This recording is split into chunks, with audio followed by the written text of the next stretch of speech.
So here I have Ray, and we just talked about the improvements he had using the exosome therapy, umbilical cord derived stem cells for his knees.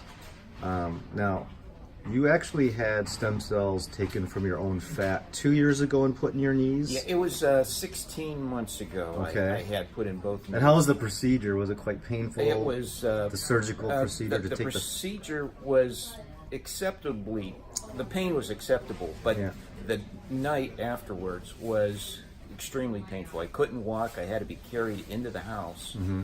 It actually caused more knee pain then. Oh, it was unusable. My knees were unusable for about 2 days afterwards. Okay. And I finally got through that, but I never saw any significant or any discernible improvement in pain. So we could chalk up that your own fat cells didn't work, most likely because, as I said in my lecture, those cells are just as old as you, right? And you're 72 years old. So it doesn't make sense to take out a 72-year-old stem cell from your fat and put it in a 72-year-old knee. Either it's not going to work because those cells are old, they're not as vibrant, and or they're not going to last even if it does work. And then every month or so, I got PRP treatments. Yeah. Platelet-rich plasma treatments, and that's taken from your own blood. That's my own blood. And of course, those platelets from the blood are 72-year-olds too, and that didn't even really help either. Not much at all. No noticeable. Now tell us about your experience with the exosomes and umbilical cord derived stem cells. I noticed improvement over the last couple of weeks.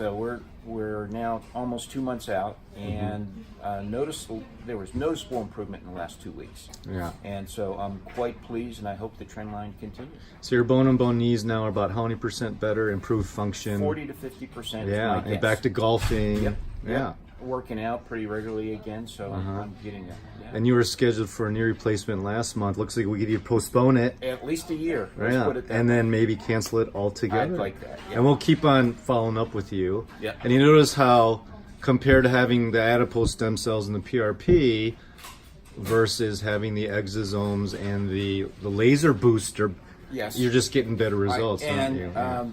Not only is the process much better, it's certainly more It's not invasive, really. It's not invasive, but it seems to be much more effective. There you go. Well, you got to understand the exosomes is part of the umbilical cord stem cells. Yes. That's what carries the messenger RNA, all the signaling messages for the target tissue for your knees to signal your body to repair itself. That's why it's working. A trillion exosomes. Okay. Yeah. Versus a few 100,000 stem cells from your adipose. That are then they're young. Old. Their days 0 old versus 72. Exactly. So so you got a higher count younger cells. I'm glad it's working. Yep. Congratulations. Thanks. We could send you up to Oregon. Yes. Now pain free and golfing.